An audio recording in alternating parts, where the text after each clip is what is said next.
一句走个面能把一个做了20年公益的人直接推上舆论的风口浪尖，到底是为什么？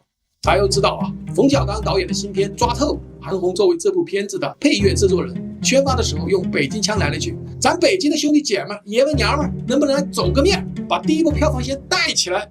就这4个字，走个面，全网炸锅，是不是超级的魔幻啊？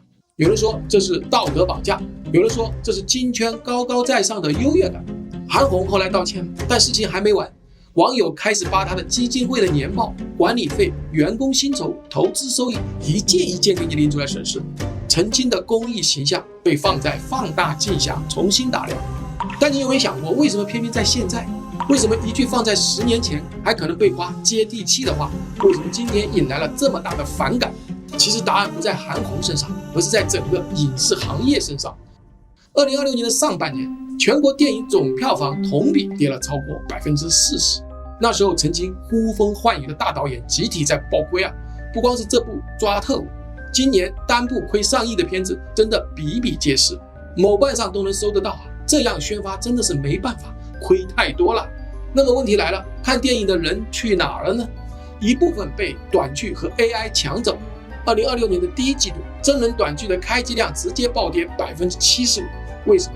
因为 AI 短剧太猛了，单集的成本从几万块压缩到现在的5000块以内，制作周期呢从1个月缩到几天，海量、廉价、快节奏的内容在无限挤占用户的碎片化时间。你想，一个年轻人刷手机花个10分钟看一部爽剧，和花2个小时还要花40块钱去电影院看一部还不知道好不好的电影，哪个性价比高？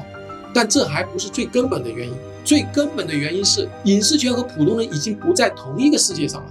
再给你看一个数据，2026年的上半年，24岁以下的电影观众占比只有15%，而2019年这个数字是38%，5年的时间，年轻的观众缩水了60%。年轻人为什么不去电影院呢？因为票贵，因为不值，因为他们的生活压力已经让看电影这件事情从一件平常的消费变成了奢侈品。一张电影票40块、50块，对于明星来说杯水车薪，是朋友人情，是支持行业。但对于一个普通的年轻人来说，可能就是2天的午饭钱，是要犹豫半天的非必要支出。房贷、房租、教育、医疗，每一笔钱都得算着花。这就是我说的生活温差。当一方还在用情怀、人情、支持国产这种噱头和逻辑来宣传，另一方已经在为每一笔开支精打细算的时候，任何一句脱离现实的话，听着就像是居高临下的命令。韩红的走个面只是个引子，真正点燃观众情绪的是公众这10几年积累下来的所有不满。高片酬、流量造假、资本炒作、烂片圈钱，这些东西早在观众的心里面种下了种子。现在行业收缩，票房惨淡，曾经的繁华就显得格外的刺眼。经济学里面有规律，经济好的时候，人们对成功者更加宽容；经济下行，收入预期下降的时候，人们对财富、特权、精英的敏感度会直线上升。所以你会看到曾经的公益善举会被解读为作秀，明星的正常生活会被质疑钱是哪来的。这些质疑未必有事实依据，但他们真实反映了一种心态的转变，大家信任的基础已经动摇了。所以说啊，中国电影走到今天，真不是观众的问题，也不是 AI 和短剧的问题，是整个行业和普通人的现实感知彻底脱节了。